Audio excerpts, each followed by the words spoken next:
Hello everybody, আসসালামু আলাইকুম। আমি সুবর্ণা রহমান, সুবর্ণা রচনাঘর থেকে।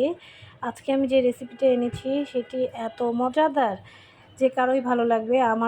আমার বাসায় তো এই রান্না হলে আর কিছুই লাগে না, সাথে ডাল থাকে। মানে গরমের দিনের জন্য একদম পারফেক্ট একটি খাবার। সেটি হচ্ছে ছোট মাছের চচ্চড়ি করব আর কচুরলতি রান্না করব আমি।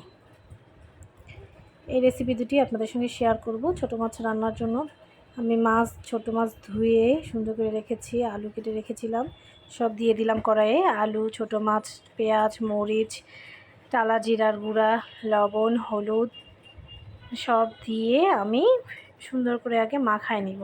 এই ছোট মাছটা মাখানোর সময় যে অ্যারোমাটা বের হয়, একটু লাল মরিচের গুঁড়া দিলাম, তেল দিয়ে দিলাম বেশ খানিকটা। মানে যে এই মাখাইতে যে অ্যারোমাটা বের হয়, ওইটাতেই মনে হচ্ছে যে ওটা খেয়ে নিই, আমার এত ভালো লাগে। টমেটো দেওয়া হয়ে গেলে আমি ধনিয়া পাতা দিয়ে সামান্য পানি দিয়ে মাছটি বসায় দিব। আর পৃথিবীর সবচেয়ে সহজ রান্না মনে হয় ছোটো মাছ রান্না করা, আমার কাছে মনে হয়। এটি এদিকে হইতে হইতে আমি এদিকে কচুরলতিটা রান্না করে নিব। কচুরলতিটা রান্না করতে আমি পেঁয়াজ, কাঁচামরিচ দিয়ে একটু পাঁচফোড়ন দিয়ে দিলাম, দিয়ে সামান্য একটু হলুদ দিব। হলুদ দিয়ে এখন আমি দিয়ে দিব লতিটা। আর কিছুই লাগবে না লতিটাতে, শুধু এখন একটু লবণ দিয়ে দিব, লবণ দিয়ে ঢাকা দিয়ে দিব।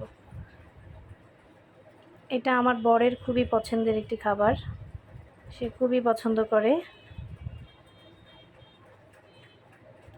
বাকি পেঁয়াজ আর কাঁচামরিচটা আমি দিয়ে দিলাম। এই তো আমার রান্না হচ্ছে। খুব বেশি সময় লাগে না এই রান্না করতে, খুবই দ্রুত হয়ে যায় এই রান্নাটা। প্রায় হয়ে এসেছে আমার রান্না, খুবই ইজি এই রান্নাগুলো করা। তারপরেও শেয়ার করলাম আপনাদের সাথে। এই তো হয়ে গেছে আমার রান্না, কচুরলতি, ছোটো মাছের চচ্চড়ি। আমার ভিডিওটি ভালো লাগলে আপনারা আমার ভিডিওতে লাইক, কমেন্ট, সাবস্ক্রাইব করবেন। আল্লাহ হাফেজ।